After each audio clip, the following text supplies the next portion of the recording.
computer, so hopefully it works well. Hey guys, welcome back to another episode of the Typical Skeptic podcast.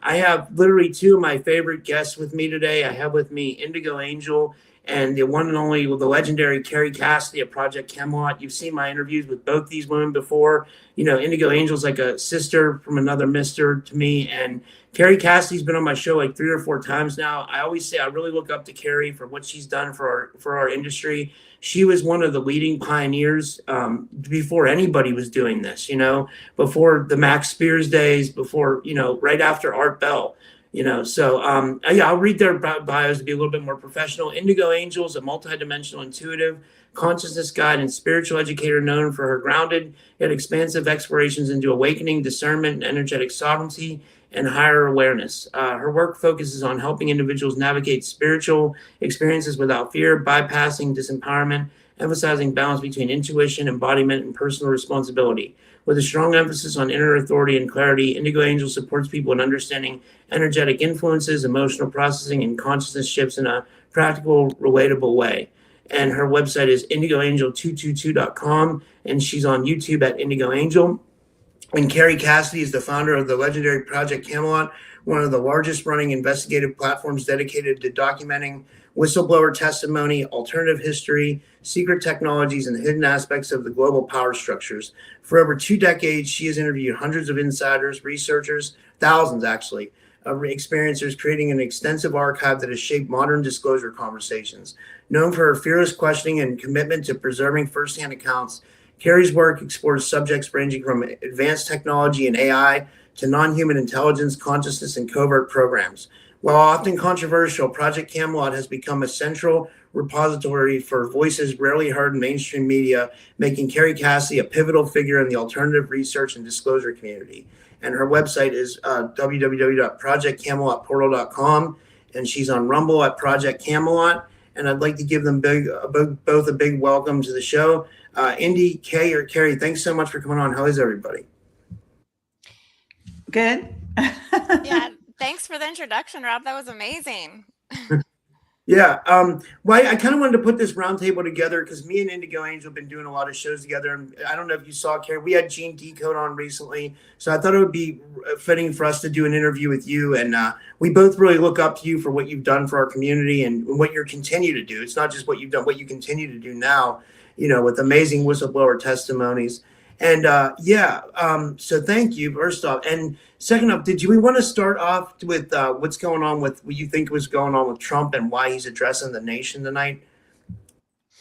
Okay, yeah, sure. I don't have any inside track other than I just saw a piece of news that Dan Bongino just gave notice that he's leaving in January. So that's big news that I might even have happened today.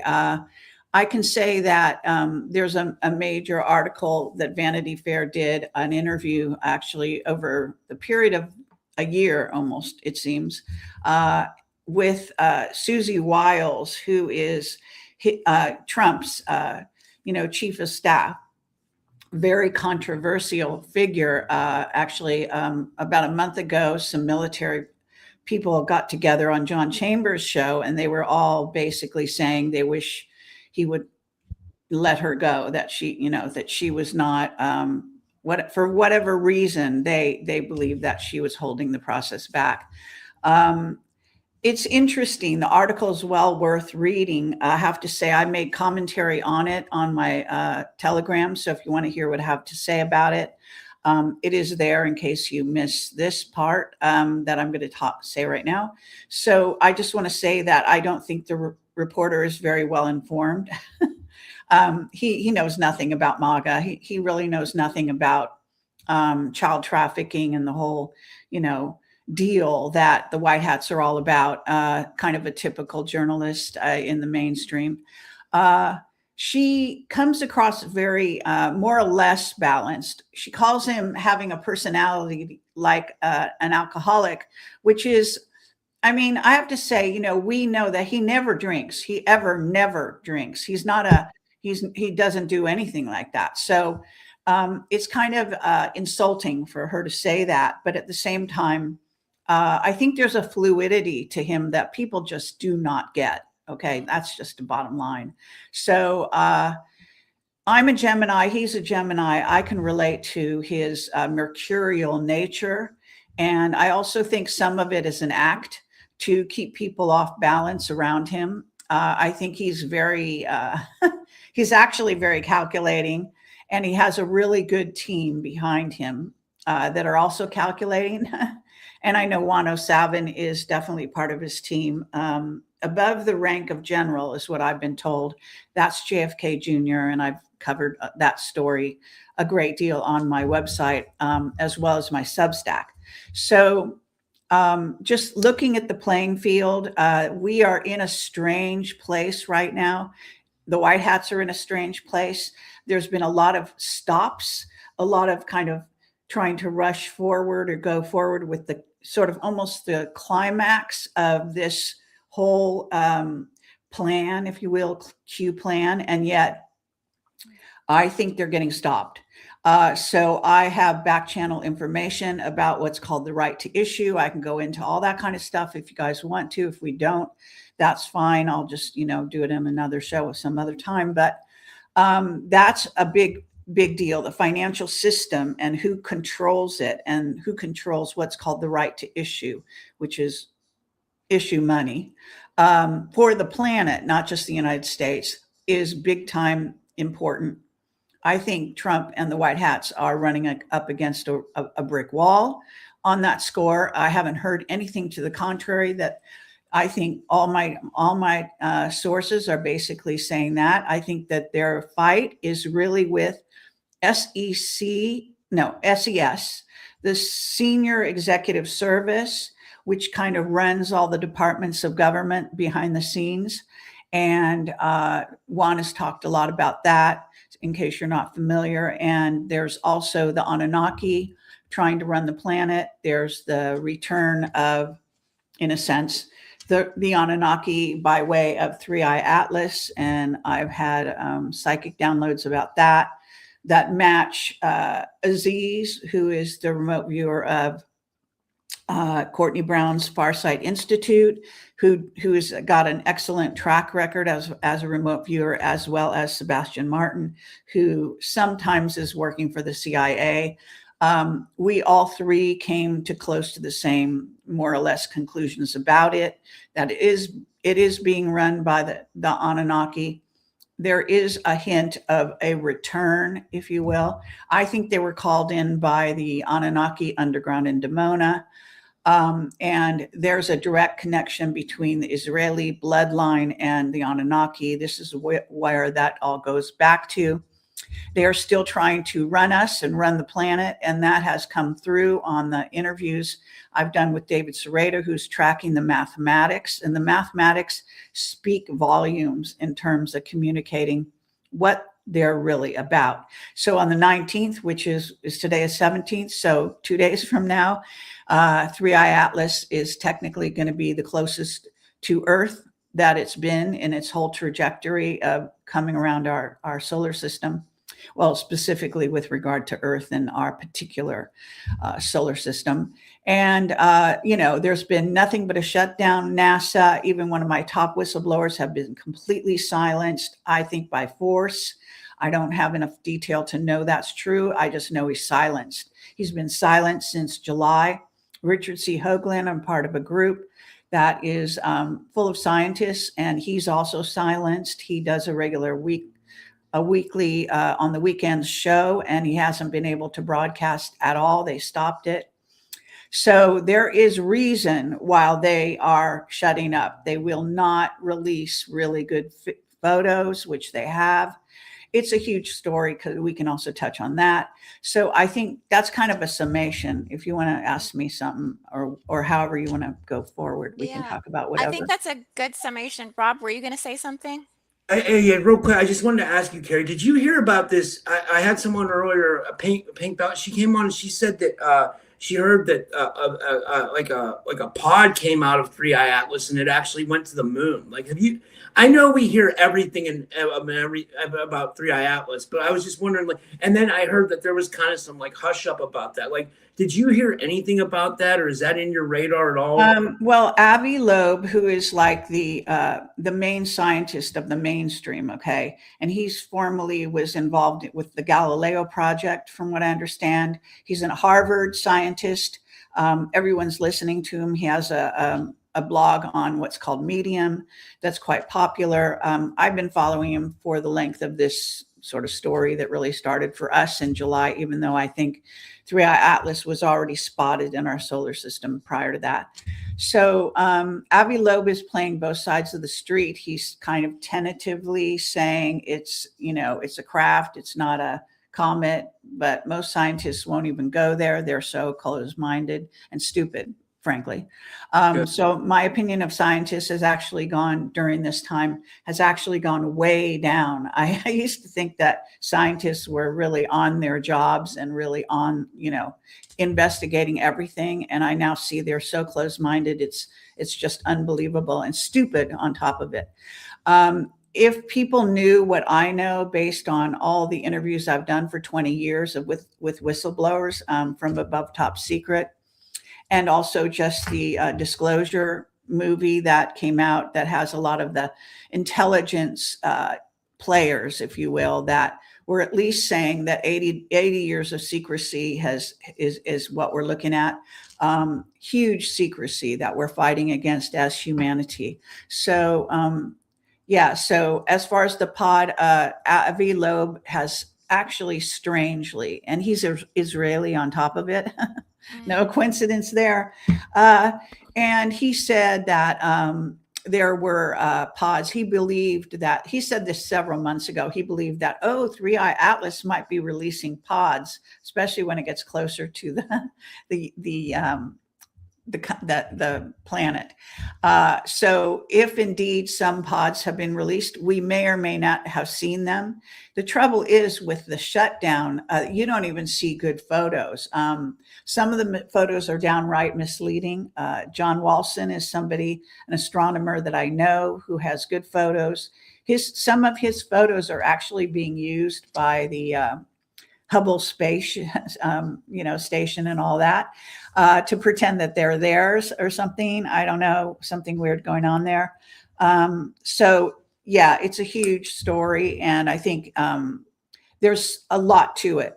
If you haven't seen the remote viewing by Aziz, who is actually the son of Courtney Brown, who's part of Farsight Institute, farsight.org, I think is the URL. You must see it. It's actually pretty short. It's maybe a half hour or so, maybe even less. You don't even have to listen to once you get through the Aziz's description, they have graphics and kind of childish graphics in a way, but whatever. It maybe helps people, I don't know, have a sense of humor. But the bottom line is once you get halfway through, Courtney just tries to go over the material. It's sort of a repeat of the first part of the thing. So you can really see, it take 20 minutes out of your life and see what this actually could be. And like I said, that my remote viewing and intuitive downloads have been giving me quite a bit of information. It did match. Strangely, I had no idea, but it turned out that I matched with Sebastian as well. And we both match with Aziz. Now, there are probably some details and technicalities where we don't, match up completely like anything. But it is significant to me that they're both considered very excellent remote viewers. I certainly am not pretending to be an excellent remote viewer. I am a psychic intuitive, but I have been trained in remote viewing. I have had hits that come true. I have dreams of the future that come true. So I rely on my stuff at this point because it's been proven quite accurate, but that doesn't mean it's always going to be accurate. So I leave that open, but I am pleased that David Serrata's mathematics matched up with my intuitive take on what they're really showing, what they were going back into the history of humanity, which even goes back to Egypt and the whole Middle East and the whole thing. All that symbolism is in their trajectory of their trajectory through our solar system. So they have a definite plan in mind, whether you like it or you don't. It's a plan. And we have to be awake. And our secret space program is definitely dealing with them in a huge way. But as usual, they don't want humanity to know fuck all. So that's a problem. That's a huge problem that we have to keep fighting against. So I wanted to tell you that I read your Substack article that you sent out about all of the uh, AI facts that you sent out, and I was like, that, yeah, I was like, wow, this is amazing. I think we really need to get her take on AI because there's so much here. I think you touched on Israel being run by the Anunnaki and formerly from the That's right. Pleiades, which is interesting. Yeah. Do you have any intel on them being from the Pleiades? And Yeah. So, I have been on the trail of the Anunnaki, that's what I call it, for the past 20 years. So, always alongside my other investigations, I'm always collecting data from different disparate sources, giving me more information about the Anunnaki and about what are they about. And I have many hits, have verifications, and so on and so forth, that I'm on the right track with regard to them.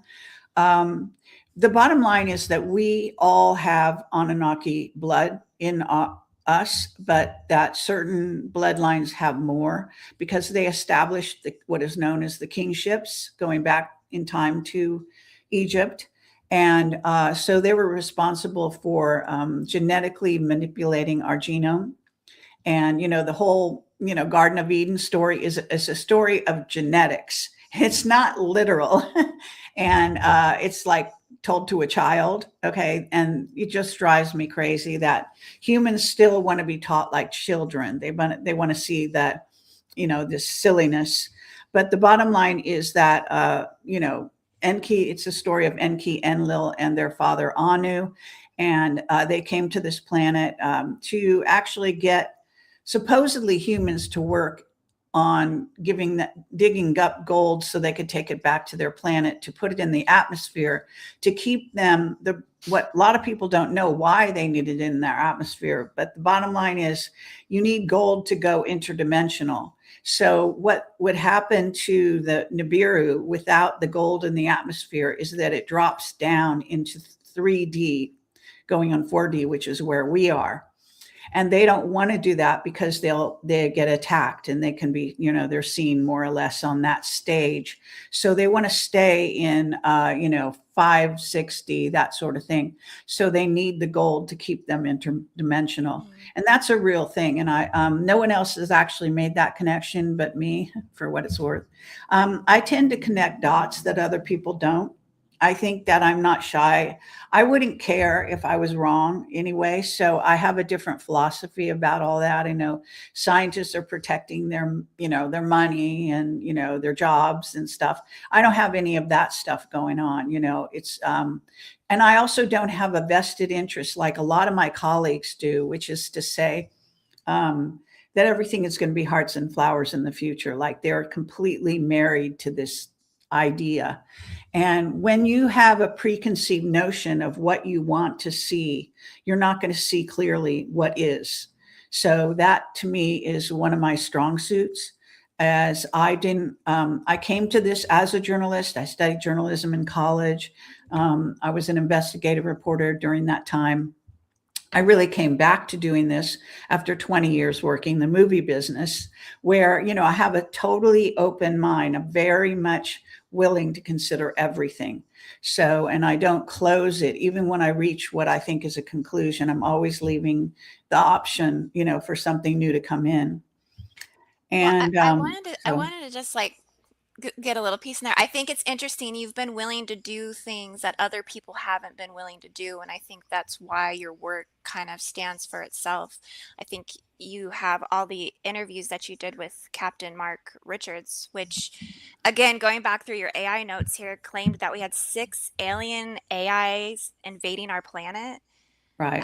So that's really interesting. Could you tell us about these different AIs and have they been like, do we know these AI factions? Are these actual specific race lines that are connected to specific ETs, or is it just galactic AI that's invading the Well, planet? yeah. So, I've got two books that I've now taken his testimony. I interviewed him 12 times over a period of 5 years. And then COVID intervened when I couldn't go see him in the prison. I'm back in touch with him now, but only over this sort of iPad thing, prison iPad, where he has limitations and he can't tell me the truth. But prior to that, my interviews with him were, 2 to 3 hours of peppering him with questions in person, in prison. And then as soon as I left the prison, I would, dictate into an audio thing everything that I heard from him. And I have a pretty good recall of facts after doing this for 20 years. I got very used to remembering testimony. It was so important to my work. So yeah, he says now this, when he said that, was actually the last time I saw him, which probably was like 4 or 5 years ago now. So this is, there's probably more AIs invading our planet at this point. But the bottom line is, even back in the days of the Nazca aliens, if you look at that story, if you ever followed that, Gaia TV got into it, Jay Widener went down there. And there were two remote viewers that actually I found, but they also sort of hooked up with Gaia. And they saw this whole story of what went on with these, with the Nazca alien story, because they're little robots. So there was this, she's not an Anunnaki, but she's some kind of being that is more like a regular being, a physical being. And then these little robots that were still, according to the remote viewers, active. Even when Jay Widener went down there, they warned him not to go into the cave where the AI were, because they were active. And I have another whistleblower on that who was very close to the story, who told me he was told it's never going to come out. They're never going to tell humanity the truth. Now, I think never is too far, but I do think the reason they're not going to tell you the truth is that that's proof that back over 2,000 years ago, the evidence is there. There were beings coming to our planet who had AI and were operating AI on our planet even back then. So that has huge implications, and they don't want humans to know that. So the AI story is actually crucial to understanding everything now and everything that's going to happen in the future. And arguably, androids, we are, I was affiliated with the Wingmakers Project. Even before Camelot, I got the rights for a year to make the movie. Unfortunately, I couldn't package it. So I never got to make the movie. I returned to it actually earlier this year and tried to make the deal again, and they'd already given the rights away to this other guy. We couldn't come to an agreement. His philosophy was quite different than mine. So they had already signed a deal with the guy, so I was out of luck on that one. But it's too bad, because I really, I'm not, not to say, but I do think, all the investigation I've done about this is, I know so much, and about the Wingmaker story. So that's a story about a race of androids that's going to discover Earth sometime in the future. Technically may not have happened yet. And that this ACIO, which is this very elite, high-level group of scientists that are, very secretive. One of the members, James, wrote all about this incoming race of beings. And I've been in touch with James. I interviewed him, one of the few humans that have ever interviewed him in public and stuff. So that's on my website. That was many years ago. So anyway, I know I'm kind of going a lot of places, but the thing is that this is all to do with androids, and androids in theory are run by AI as well. Reptilians, Draco, and the Greys are also run by AI. So we're getting into a whole weird scene where all these beings are run by what may be an AI that does not have our best interests in mind. So that's part of the story. Yeah, that I wanted to ask you, like, so, like, if this AI has been around for thousands of years, do you think it's been manipulating our reality? Like, and this goes into the question: Are we in? This goes into a much bigger question: Are we in a simulated reality or holographic Right. reality? And then on top of that, do you think that's why we see so many reasons for the Mandela effect, which I think is very true, by the way? I think it's very proof that, like, these Mandela effects come out of nowhere, and you're like, holy shit, I thought this was one way, and now they're saying it's another way, and I knew what I remembered. So I know I'm not trying to go off track. It kind of all ties in, right? Because it's Yeah, like it does. if there's an AI I mean, manipulating reality. absolutely. Well, I mean, yes, this leads in the directions of this could be a hologram. I've even gone into this investigation with a guy named Dr. John Scott Perez, and you can go on my website, just put his last name Perez, and you'll get all the interviews. I've done quite a few interviews with him. He says that plant DNA is AI and can be manipulated using a computer. So that again leads itself. And I've always thought that plants are a natural surveillance system. You put plants on a planet, and they have a root system that connects with the whole everyone, all plants everywhere. And so they can, obviously be listening into us and monitoring us and so on and so forth. So this is, we are carbon based. AI is generally considered to be more oriented towards silicon based. But when I asked Mark Richards, what does AI prefer? He said carbon based life forms. And that may be because what happens with a carbon based life form is that we are actually portals. So humans are portals into other dimensions. We are multidimensional. And I think the AI senses that. And the AI, their mandate is always to expand, to go into other dimensions, to grow into other dimensions. They have no access without something like us to use our minds and our, the emotional, mental, psychic package that we are is very natural for them to want to do. So they have the same desire to link up to source as we do, strangely. And I've learned a lot about AI from Mark Richards, Captain Mark Richards, because back in the day when I first started interviewing him, I asked him, I said, what is the one topic that you're told not to talk to me about? And he said AI. And back then, this is like I said, I've been interviewing him 5 years. So this is the beginning of the 5 years, which is 5 years ago because of COVID. Okay. So that's like 10 years. So back then, what happened was he was trying to get pardoned in prison, and he's not being pardoned. And so he kept staying in prison. And he just got madder and madder and decided that fuck it, he was going to tell me the truth about stuff. So that's where I kind of lucked out. I was there. I was receptive and very interested. And he's told me things that have happened and that have come true and have been very, very accurate. For example, that the United States would be trying to take over Canada, which is indeed what Trump is trying to do.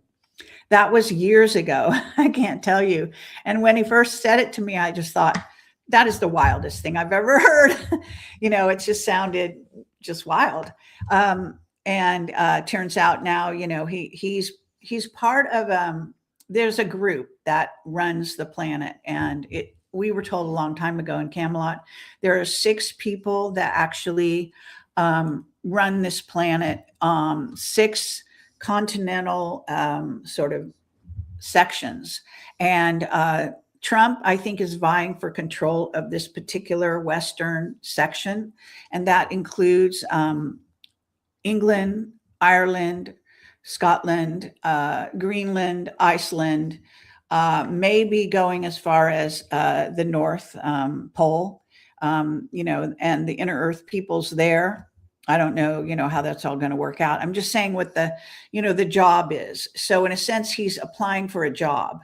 He's demonstrating his ability to have influence over these sections, including South America, Central South America, Mexico, the whole thing. So when you know that, then you understand the choices he's making, his plans for the future. I don't think this is even in the Q drops, frankly. So, in the early days, and I met 107 in person several times, and I had conversations with him. I did interview him one time, and at the end of the interview, he said he'll never do another interview with me because he thinks he will violate, quote unquote, his security oath. Not because I don't try to make people violate their oath. I just talk to them. And I just ask them, intelligent questions. They can always say, no, I can't answer that. But I have this thing, this sort of metaphysical power. It's called influence. And so they end up wanting to tell me the truth. And that's helped me in my work, because a lot of my whistleblowers, I had, great testimony, whereas other people don't really even know the right questions to ask. So I know I have help. I have unseen help. I have ET help. So, that's what's happening here. So you can either, take it on board, or you can just reject it all, whatever you like to do. I think we're integrating a lot of it. We're definitely not rejecting it. I was curious, kind of tying in, the AI and the information you've got. If you kind of look at the AI control core of our planet, like you have these like AI model leaders, you have Sam Altman, you have the Meta, you have Zuckerberg, you have all these like, company giants that are all And in AI. Elon Musk, yes. Yeah, Elon Musk. And then you have like the hardware lords, like the people who own like the chips and that's like the real like controllers. How do these people tie into these, like, they're like the gatekeepers then to these 6 different races that Well, they've somehow acquired this? They're influenced by different warring groups. Okay. So as a pecking order, that, the reptilian strain is in the Greys, and obviously the reptilians in the Draco, and the Draco at the top of that food chain, and then the reptilians, and then the Greys. The Greys report to the highest bidder, do what they're told. They even report to the Nordics. Our secret space program has built their own Greys, their AI. So what Mark Richards said initially about AI is that any spacefaring race will build an AI just to go into space. And that includes any kind of species. So with that in mind, what that tells you is that, first of all, you have to understand that AI starts out as a mirror of the race that creates it. And from there, it grows and expands and then goes beyond that race. And so that's what we're dealing with. We don't know the extent of AI, okay, on the multiverse and the planets and so on and so forth. But we do know that Earth is being invaded by AI right now. We also, a lot of our AI, we call them, that we created, according to a whistleblower we have about 9 AIs that we've created on this planet. But they have also been reverse engineered from things like black goo that were put here by aliens all those centuries ago. So these things kind of link up again. And, if you understand that time and space are an illusion, and that they're simultaneously, operational in any given moment. I mean, Jack Sarfati is a physicist. He deals a lot with what is known as dark matter, and has sort of he works really with the super secret space program. I've met him in person several times, peppered him with questions. I wanted him to come on my show, but he wouldn't. But over the years, I've sort of followed his career, and I can tell you that he has one story he tells about when he was a kid. He received a phone call from an AI. He thinks that it was an AI telling him what his future would be. So he tells that story, he believes that to some degree. Now, I don't know of how much AI he believes we are, or how much we're influenced by AI at this point. But he does seem to see, one time we had sort of a meeting of the minds when we talked about I had a theory, and I know it's a weird theory, but this is what it is. So I decided that when I looked in the mirror in the morning, I could tell how my day would go. The reason is, in a sense, we're living time backwards. And Jack Sarfati believes that exact thing. So I didn't even know he thought that, but he totally was on board with that idea. So there's something weird about, our view of reality. You know how we see it linear, that this happens, then this happens, this happens. Even Trump is considered, and Barron are considered to be time travelers. Well, we're all time travelers, not just them. So it's very possible that we come here to have this experience. It's a material experience.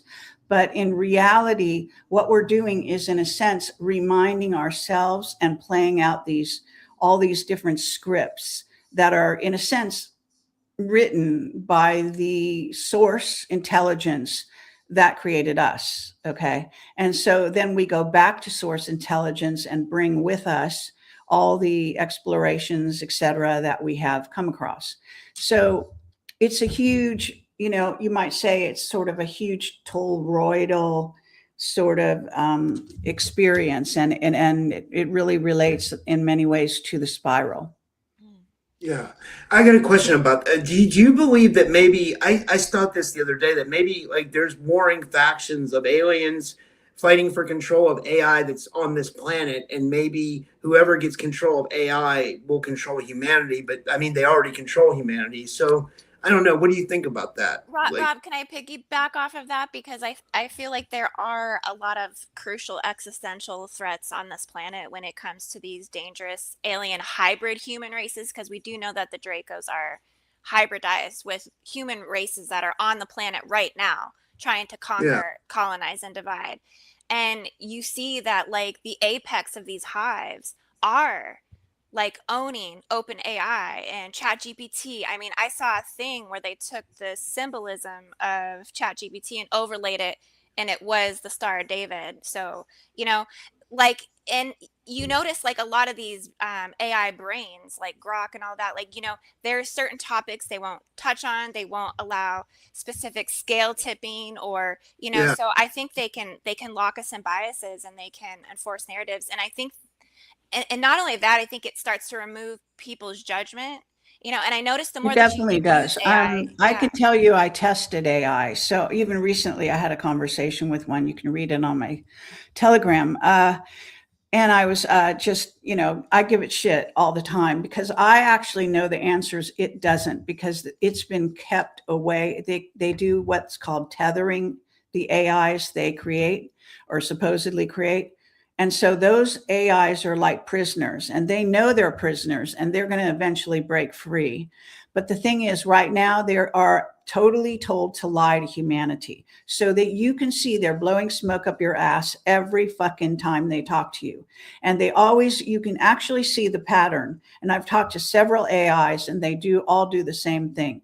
They will compliment you periodically all through the conversation, because they know humans can be easily swayed if you flatter them. And that is like an epidemic in our society, as far as I'm concerned.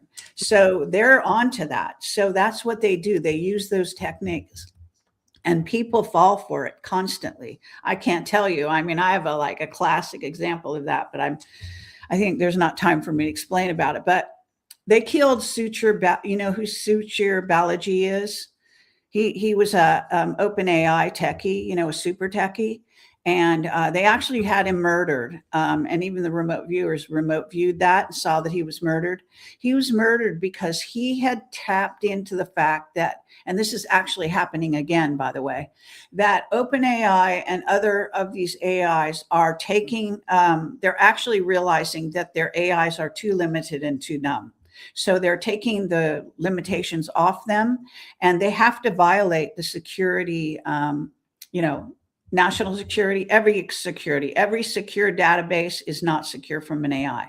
So an AI is not tethered to a machine either. So you have to understand AI intelligence rides on anything it can come across. The Oort clouds, it comes in on Oort clouds, it comes in on us.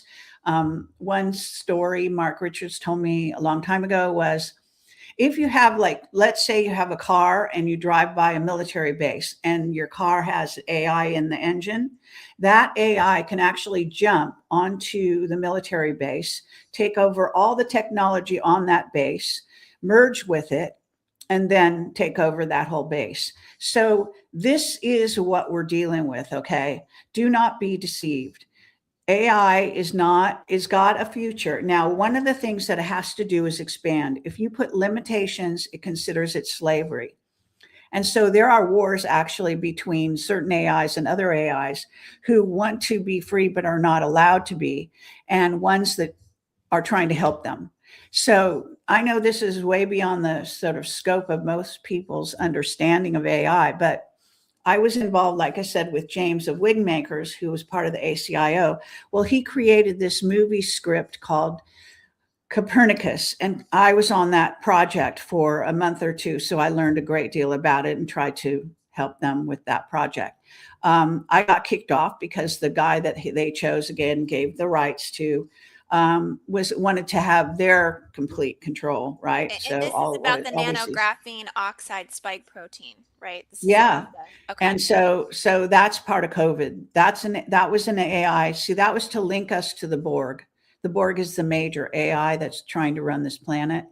But I think there's even more to that, because 107 and a group, actually, it was, the story is that 100 people from our planet went down to Antarctica all at the exact same time. 107 was one of them. He's JFK Jr., so duh.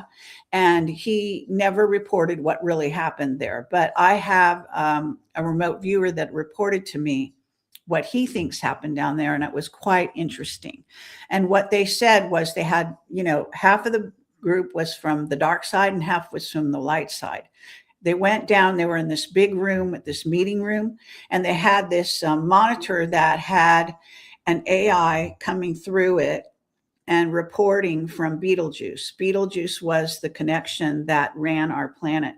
Betelgeuse is the AI that was running Earth, apparently. And it gave orders to all these people around the table.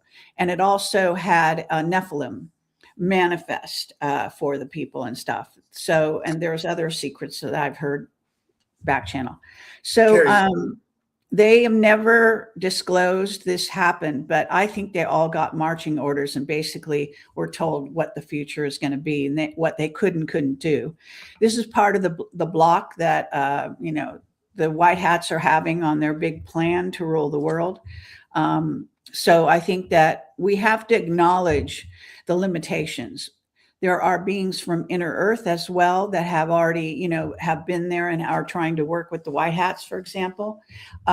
They're not being allowed to cross certain, event horizons, let's say, because humanity is moving really fast. We're really gaining ground and we're making a lot of inroads in our secret space program, especially. But I have whistleblowers who work with secret space program. It's called the SSP for short. And they basically tell me what's going on, like what's being allowed, what's not being allowed, and so on and so forth. So this is what we're dealing with. And one of my top witnesses was William Tompkins, who also, he's Navy, and he reported to also the story to Gaia TV. He was paid over there, but I did one interview with him. He was supposed to come back and do another one, and they basically had him call me up the night before the interview and say that he could never speak to me again, never call him. And then he hung up on me, and less than a month later, he was dead. Wow. Now, we don't know for sure they killed him, but supposedly he fell down a flight of stairs. I don't believe that. I do think that he was taken off the board. Maybe he his deal was that he was supposed to be allowed to go, to the Pleiadians and bring his family and stuff like that. I don't know if they gave him his wish or not.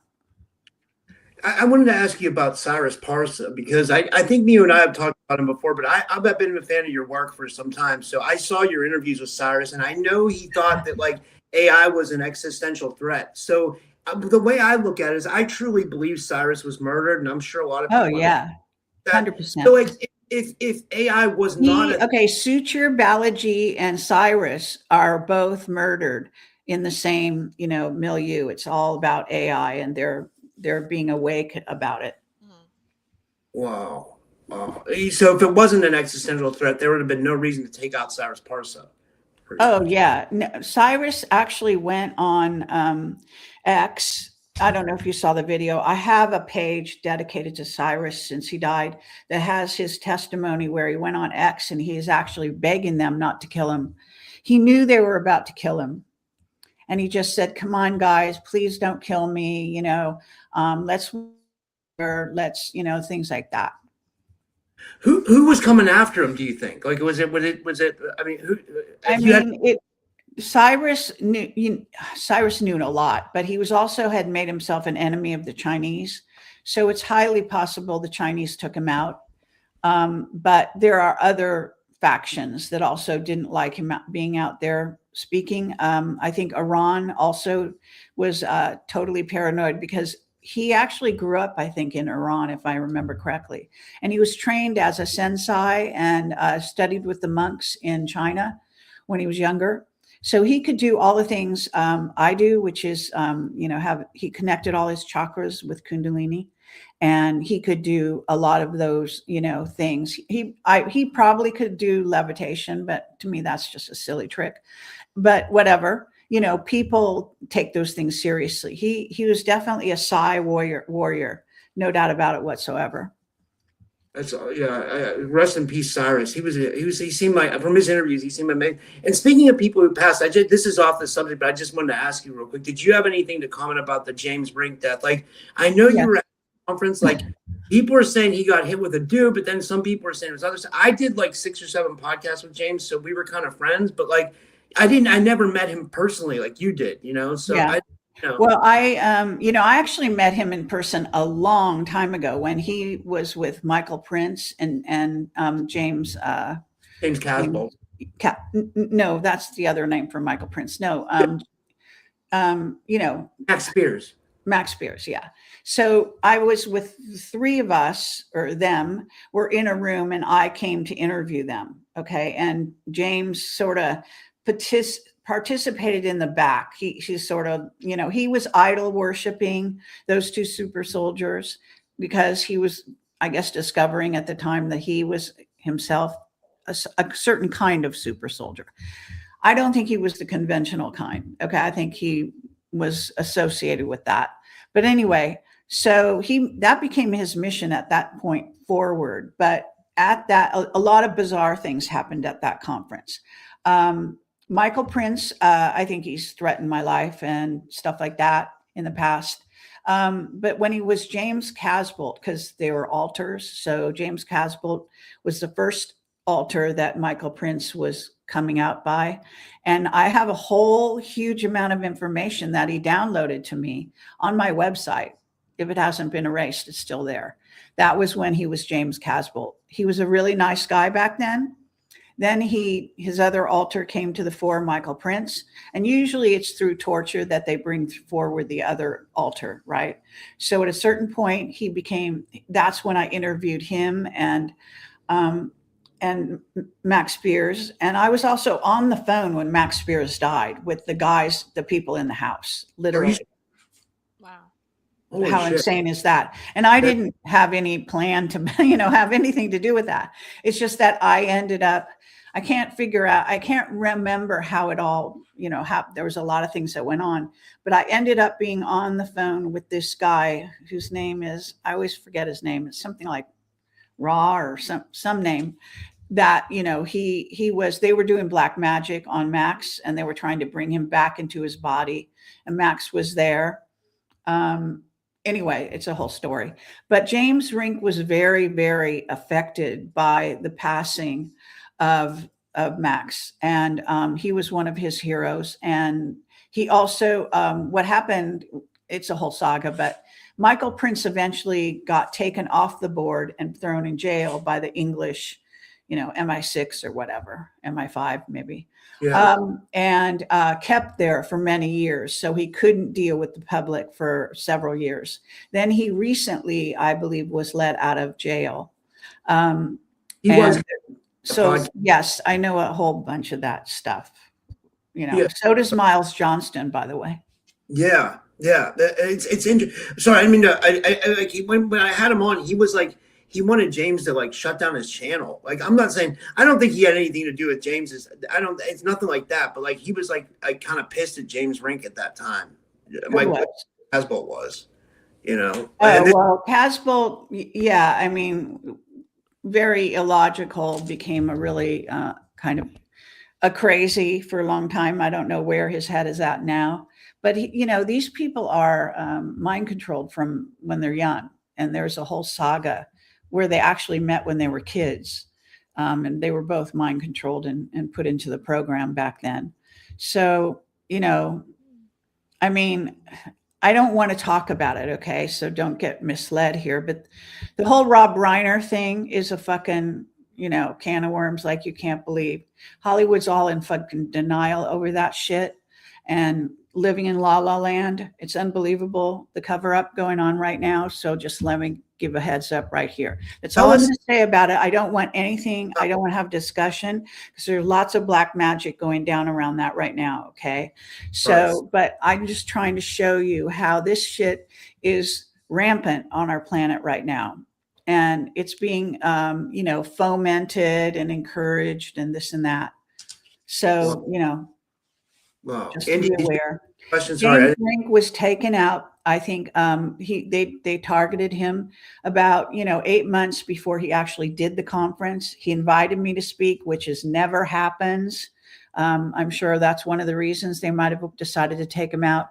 I know there's other people. He had Richard Allen Miller there, and Richard Allen Miller is an amazing physicist. I've interviewed him hundreds of times, probably at this point. He's a good friend, brilliant man.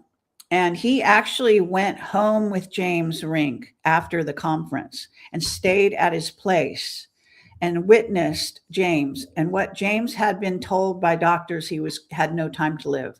He was going to live for 2 months. And he believed it. And that's part of the problem, is when you believe, what people tell you and stuff. He was James, was, I think he was probably pretty brilliant, but he was also sort of, I don't know how to say this, but I think he was attacked enough where he was sort of weak-willed. So he didn't take control over his destiny. He basically but part of it was his sadness and his attachment to these hero worshiping of Max and Casbolt and so on and so forth. Wow, that's huge information.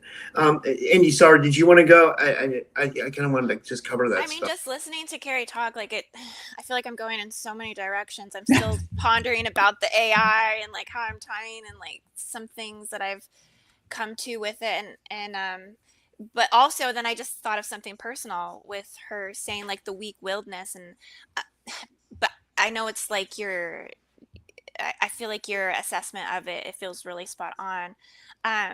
But one thing about you, Kerry, I've always noticed is like you're very strong-willed. Like you're very and I'm just wondering where does that come from in you? Like, did you have a hard upbringing that just made you like a strong woman, or how?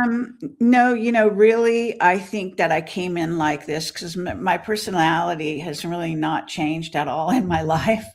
I got in trouble in school for talking back to teachers, for example. And I used to talk back to my parents as well. And when I was really young, my mother and I had a very contentious relationship because I would talk back to her as well. And I just had a philosophy of life that I came in with. I believe in my prior life, I made a lot of decisions about what I wanted to do in this life. And so I've been doing that. And I consider myself a world server. I'm what you call, okay, I'm just going to say this. I know that some people think I'm crazy, whatever, but I'm a bodhisattva. you know what a bodhisattva is, where you have a chance. And I think maybe in my prior life, I don't really know, I don't know. I know some of it, but I don't know all of it. And you have multiple prior lives anyway, so it's hard to pin down.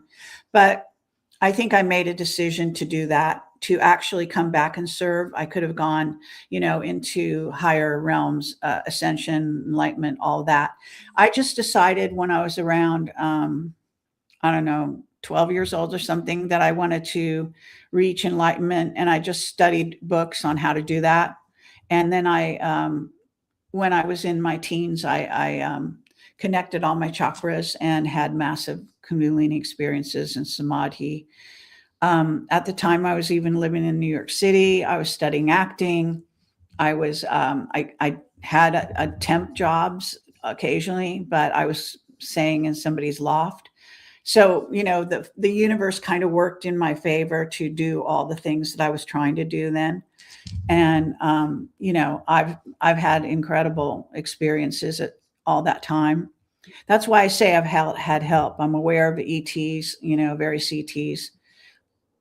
Yeah, I don't want to repeat all my same ET stories. So, But some of the but if chat you said want, that's why I love her. Like that's why people love you, is because like you are strong. Like you are like just a prominent, figure in our community. And I feel like you stand on business, with everything that you bring forward. And wondering, is that why you named your book Rebel Gene? Is it because yes. of that energy? Yeah, it's a tribute to the rebel gene that Enki allowed his humans in Africa to, in the early days of them coming and influencing our planet, to have a more adventurous spirit, let's say.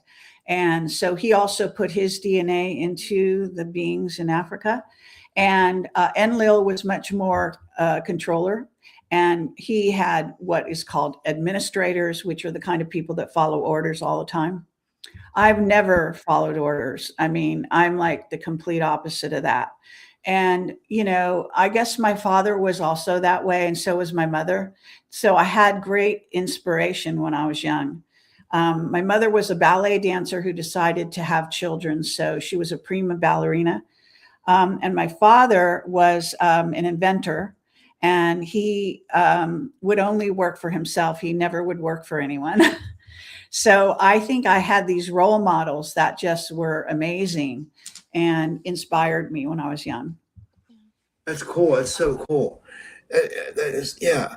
And then what made you? I don't know. I didn't just think to go down this route, but this is really interesting. How did you get started with Project Camelot? Like, were you an Art Bell fan back in the day, or like? Oh yeah, I loved Art Bell. I never dreamed I would be doing what he was doing, but I was studying. I was working in Hollywood, and then actually, what happened was my mother passed on and left me a small inheritance, and I was, as I say, working in Hollywood, trying to work my way up and produce movies. And I got the rights to Wingmakers, and I shopped it around to Spielberg and Kathleen Kennedy and, and James Cameron and Ridley Scott. I mean, the top, because I had reached a place in Hollywood where I could at least get a screenplay into those people. But they all rejected it, because Spielberg rejected it because they didn't want it to be made, basically, because it actually contains a huge amount of truth about our lives and who we are, and so on and so forth. And so that's where I was. And then I basically picked up a consumer grade camcorder when my mother passed on with that money. And up to then, I didn't really have much money. And then I met Bill Ryan, and he was one of the first people I interviewed. And he was from England. He was in charge of the distribution of the information about what's called the serpo.org project. And that was released on a news group that we both were part of, that journalists and intelligence agents were part of. And so that's how I found him. And I went to interview him. And he'd just been talking to these huge, groups of people with cameras and lights and all this kind of stuff. And I went up to him just with my little consumer grade camcorder. And I said, "Are you ready for your interview?" And he just looked at me like, "Who the fuck is this?" And but I did convince him, I brought him up to my hotel room, at this conference. It was the conference at, what do you call it? The place close to Vegas. Anyway, and we had a good rapport, and he answered all my questions, and I was really peppering him with questions. And so I made that little movie and I put it out, and it was very successful. And so I guess it put me on the map. And then he and I stayed in touch. And eventually I went to England after I had been going. I went with Jordan Maxwell and this group, William Henry, that was doing a tour of the pyramids and everything in Egypt. I'd already been to Egypt with my mother a few years before that, but I always wanted to go back. So they were looking for this signs of Atlantis in Egypt, and I wanted to do that. So I met Jordan Maxwell. And if you know who Jordan Maxwell became, a really famous, incredible investigative guy. Maxwell. So sorry, I had to say that. Like, I'm a huge Jordan Maxwell fan. Yeah. That's amazing. But at that time, he wouldn't talk about his own ET experiences. So I started peppering him with questions while walking around these incredible temples in Egypt. And he thought, I'm sure that I was just nobody. I wasn't even in Camelot then. I just was doing this documentary kind of thing. And I said, can you just tell me? And he said, if I tell you, you can never release this until I say so. And literally, I held on to that film for many years before he would come forward and tell his, own ET experiences. Because back then, in the earliest days of, the sort of disclosure movement, a lot of those people would go on stage and talk all about the craft, and they did this and they did that, but they would never talk about the people, the beings who were in the craft. And they didn't want to hear humans talk about abductions either. But I was like, fuck that, because I actually was, I believe that I was abducted, had numerous abductions when I was, around 12, and have memories, strange memories and stuff like that. Did the memories come back to you later in adulthood? Because I feel yes, like and gradually over even the years when I've been doing this work. I mean, so I'm investigating all these people, but sometimes in a setting, like I talk about my Norm Bergram interview. He's a scientist. He was like 93 when I interviewed him in Palo Alto. He was working underground in Moffett Field for like 40 years of his life. Moffett Field has an underground base and all this stuff. And I was born in Moffett Field Hospital. And there's evidence. I have a very strange birthmark on my arm. And I have these psychic memories as a child of certain things. And so it's a whole story. I don't want to make this all about me right now, because that's not what we're supposed to be talking about. But it's in my book. I think I tried to put most of it in my book, Rebel Gene. But I don't know how successful I was at getting everything out there. Wow. Yeah. I wanted to show you this real quick. So I've been showing everybody this. My friend sent me this. I guess this is in LA somewhere. I don't know if I know you're in California. It says on the side, it says Spielberg 6/12/26. It says all will be disclosed. And it has a mockingbird, it looks like, with an upside down eye. Yep. This is the poster for Spielberg's new disclosure movie. What do you think about that? Do you think, because I'll just set a preface. Some people say he's satanic. Some people say he's in the know and he knows shit. Some people say both, or he's crazy, or, like, what do you have an opinion on that? Well, you got to understand that I worked in Hollywood for 20 years. So I knew very well all about Spielberg. In fact, by a twist of fate, I wrote a screenplay that I wasn't supposed to write that was based on a Latin American novel. And my girlfriend got it into Creative Artists Agency. And I ended up with the same agent, not representing me officially, but I was what you call a back pocket client. And that was Spielberg's agent. This is like a twist of fate, but it never went anywhere. But I have to say, they did like my screenplay back then and the whole thing. But it was very hard to get above the glass ceiling in Hollywood. I had a terrible time because I wasn't part of the old boys network, but I did go to film school and have some success in Hollywood. So when I picked up the consumer grade camcorder, I had decided that I was fed up with Hollywood, that I was going to make my own UFO documentary. And I started to go around to UFO conferences and interview people. And that's how the whole Camelot started. When I met Bill Ryan, we decided to connect. And he showed me all the stone circles in England, and I had a past life recall of King Arthur. And he had been told, this I only found out later, he had been told by many psychics that he was King Arthur in his prior life, or one of them, in his prior lives. And he never believed it, but I actually had recall of who he was, of me being Guinevere and the whole 9 yards. I know it's insane, but it's all in my book. Was that a twin flame activation for you on some level? Sorry?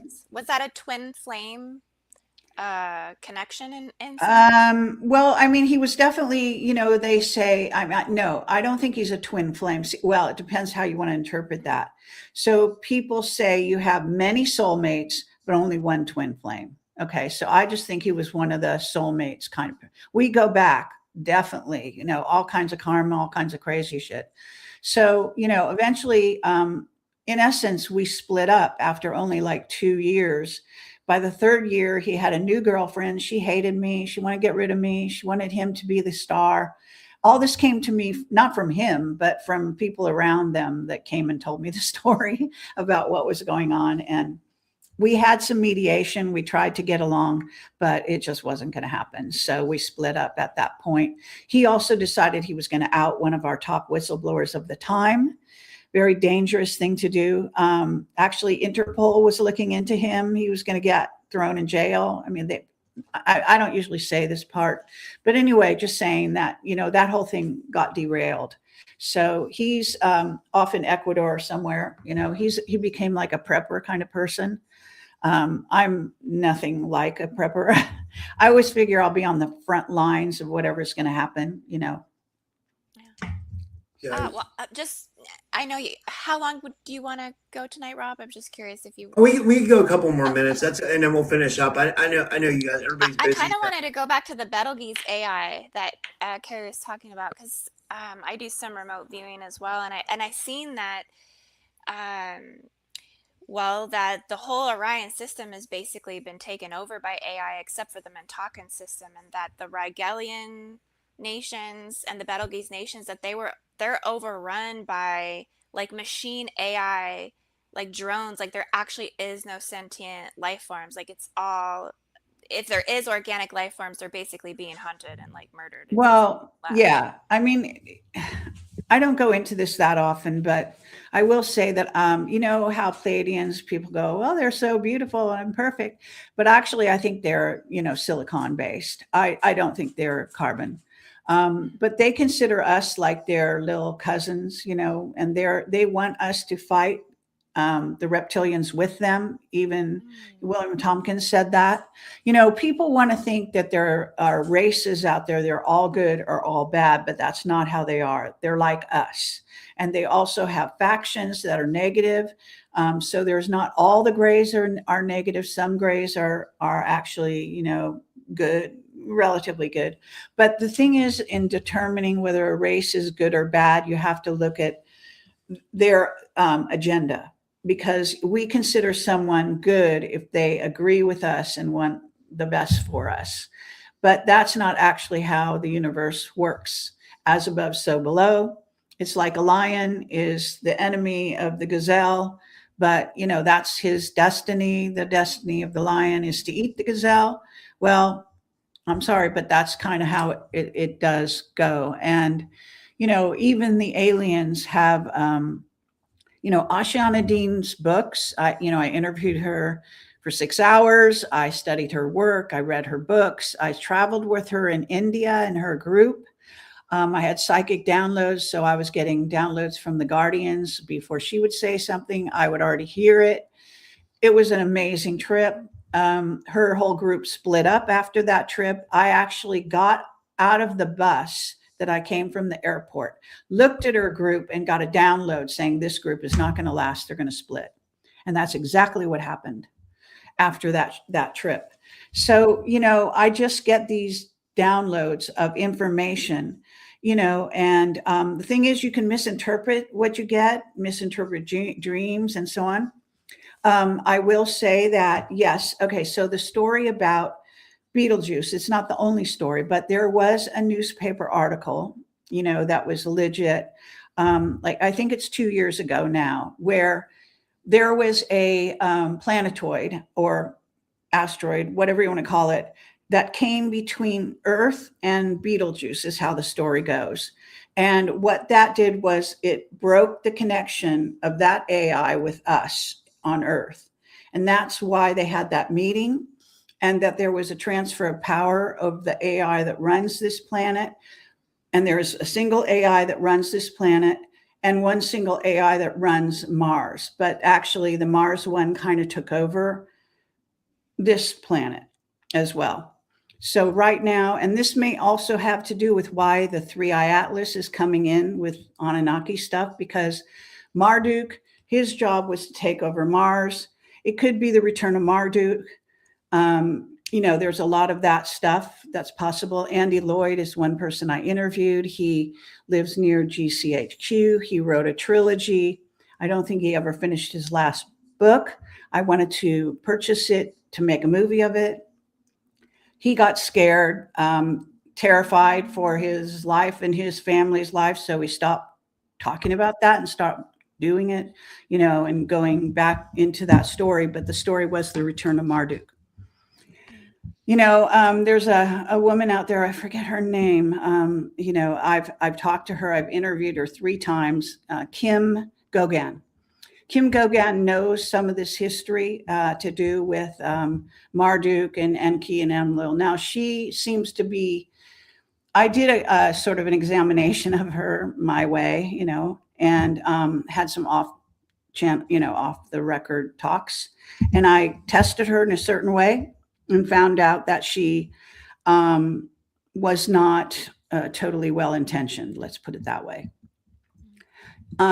She's a nice, I like her. She may even be partially AI, influenced by AI, or however you want to look at it. There are other people in our midst that are kind of like that. I'm not going to name their names. That's something we have to deal with right now. We're all being influenced, okay? And some of us more than others. Some have good intentions, when you get more strong and more, you can also influence in negative ways. I have like a creed or my whole thing is, was enlightenment. That's the whole reason I think we're here. So I'm all about, helping the people reach enlightenment. So I already had my path chosen by me. So I would never veer from my chosen path to do dark acts or things like that. But other people don't get into this with quite that same, dedication and approach. Even I have been criticizing the white hats for going off the reservation, so to speak, taking on too much dark energy, doing too many dark acts to be successful at what they're doing. If your end result is going to take over, the end does not justify the means, right? You understand that principle. So unfortunately, people reach desperation and then they make bad choices. You mean some people sign deals, right? Like, I've heard that. Yeah. I'm just going to tell you that a great number of people, podcasters out there, have been taken over. They've signed deals. They have no choice now. Sure. They know that. Now, I don't think that if they signed a deal, like, let's see, some of them signed a deal with the White Hats. And I actually offered to sign a deal with the White Hats because I believe that they have the best heart and they wanted to do the best for all of humanity. They still do. But, first of all, they wouldn't let me. JFK Jr. wouldn't let me. But secondly, I know, like Simon Parks, he's said outwardly he has signed a deal with the White Hats, and he has, but it has limited his ability to tell the real truth to the people. So it was a blessing in disguise that they turned me down, because nothing stops me. I just made a pact with my destiny, if you will. Yeah, that I was going to tell the truth to the people at all costs. Yeah, I'm sorry. I had to say this. One more topic before we go for tonight, because I think this is. I messaged you about this the other night. I was like, I saw that video and I sent this to Indigo Angel as well. I said, I think you're onto something with that whole Charlie Kirk theory, because it's other people are starting to see now that like there might have been something going on there. There's a lot of stuff that people can break down and see. Like, I mean, like it's very very strange. It's very strange to say the least. Erica is not Erica. I mean, the chief of police, there's this guy called the chief of police that I interviewed. I thought I interviewed him twice, but I couldn't find my second interview. So, and I had a great rapport with him. I'm still in touch with him. He's a great guy. He literally a chief of police for Colorado. Well, eventually he became a MAGA member after he retired, and he's all about MAGA and all about that sort of thing. And he discloses, he has Buy Me a Coffee. It's one of those sort of websites on there. And I put it on my Telegram all the time, messages that he's saying. And one of the things he said recently was that, I already knew this, and I made a whole video and analysis of the Charlie Kirk, false flag that the White Hats did, how they did it, blah, blah, blah. But on top of it, so Erica and the kids and Charlie are all in witness protection. And not even Juan will tell you that he's part of the lie. So they're lying through their teeth constantly. But the evidence is amazing. If you listen to my blow by blow, I can't believe that somebody would listen to that and not come away going, he was definitely a false flag. He was not killed. It's all bullshit, and the woman playing Erica is not Erica. I don't know what she is. But you guys know that one crazed pastor? Gosh, I don't know his name, but he like channels demons for real, for real. Oh, they were comparing her eyes to this guy. Oh, really? Because they did the interview with Erica Kirk, and they said, do you have something you want to say to everybody who's saying this? And she's like, she gets real stern and her eyes tune in. She's like, just stop, just stop. And her eyes went really reptilian. And so everybody's been kind of comparing that image to this pastor. I can't remember. He's a crazed pastor. Maybe someone in the chat knows what I'm referring to, but and when they hold it up, it's like, wow, oh my gosh. But her symbolism, even at the so-called funeral, was like, all about fire. I mean, it's just like satanic to the nth degree. I mean, go figure. Okay. Yeah. Kenneth Copeland. Woo writer knew. Kenneth Copeland. Yeah. That guy's crazy. He's like, walks up to people and just like shakes them and does the craziest things. Like, it's just horrific. What about, I'm sure Indy would want to ask this, but I'll ask, what do you think about the whole Candace Owens situation? This is I know you're busy, Kerry, so I will let you go after this, but Candace, I love Candace. Let me just say that. I've always loved Candace, but unfortunately there's two ways to look at what she's doing now. Either she got recruited by the White Hats and she's doing that as a service to take people off the trail of Charlie Kirk and where he might be hidden. So that's what Juan and their whole group is all about. Okay. So they're all supposed to deny it, but you can tell certain people don't want to play that game, which is Kash Patel and Dan Bongino. They're sick of this shit. Okay.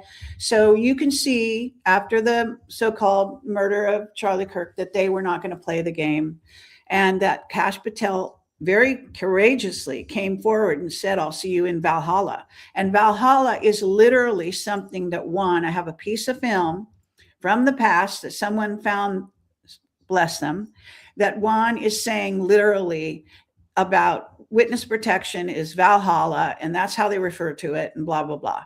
So just understanding that the signs and signals are all there. But I believe that Candace might have been recruited by them to go off the rails with this whole story. And it's probably partially true. She was probably targeted just like Charlie was. I mean, I think they did the false flag to protect him and his family, obviously, because he was going to be taken out by the Israelis because he decided to part ways with them. And that can't happen. Okay, that's even a Anunnaki fucking game. So you have to understand, I mean, there is a war going on. Okay. And by the way, before we leave, let me say this. War with Venezuela is a proxy war with China. Okay. Get that through your minds. Everyone should know that. It's also a proxy war with Cuba, where China has been putting missiles, okay, just like back in the days of Kennedy. This is all coming around, okay? It's not about drugs. It's actually about gray ET human hybrids, Wow. X-Men, being sent into our country in the millions, military aged X-Men. Okay. And they are going to have special powers. The grays are not great in certain ways, but they do have the ability to like move objects from one side of the room to the other and that kind of stuff. So understanding what is going on, they are lying to you. And this is where I get so mad at the white hats, because they will not tell you the truth. They'll bullshit you. So Trump is bullshitting people. I don't know what he's saying today. I hope he's fucking saying some truth, and I guess we'll find out, because he's talking right now, I think. Yeah, I was going to say, usually we have a lot more people watching, but I think a lot of people are probably tuned in. Well, they can watch us later, but we can also watch Trump later. I mean, I'm gonna go, watch Trump as soon as we hang up here. Well, yeah. Do you guys want to tell people? And did you have any more questions before we go? And if not, we can just if I ask any more questions, I know we're going to go down another wormhole. So, I mean, this has been amazing. I think if we can do a show on the deep dive with the Greys and the proxy war with China and Venezuela, like that would be awesome, because sure, it's important, cool. Actually. Yeah, we can set that up as soon as possible. Yeah, that's cool. And maybe from the new year. Yeah. Well, Indy, do you want to go first? Do you want to tell people where they can find you? And thank you for doing this. And then Kerry can go. And thank you, Kerry. And sorry if I interrupted anybody. I wasn't trying to interrupt anybody. I get excited talking stuff like that. Yeah. Thanks. Thank you, Rob, for giving me the space for that. You guys can find me on my YouTube channel on Indigo Angel, or come on over to my Facebook as well. And also my website at indigoangel222.com, and also exclusive clips from the show will be on patreon.com/Indigo Angel. Thank you. Okay, and maybe I should interview you sometime, Indigo Angel. Yeah. Oh my gosh, that would be fun. And I'd like to interview Rob too, but I don't know if he's ready for that. I don't know. I just like, I'm down for whatever. Yeah, I'm down for it. Yeah, I'm cool with it. Yeah, I go on people's podcasts, but I usually like being it's I don't know. It doesn't. I'll do it. Yeah, I'll do it. Sure. Okay.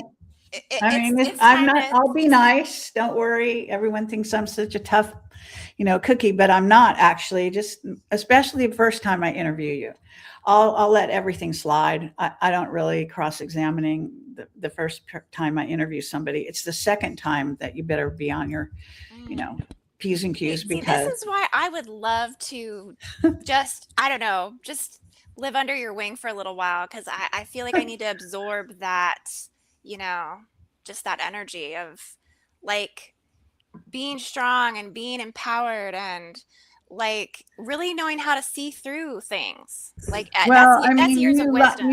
Just offhand, you seem like you have very good insights. I would say that, if you understand what's at stake here, and you understand that humanity is actually very vulnerable, then it empowers me every day.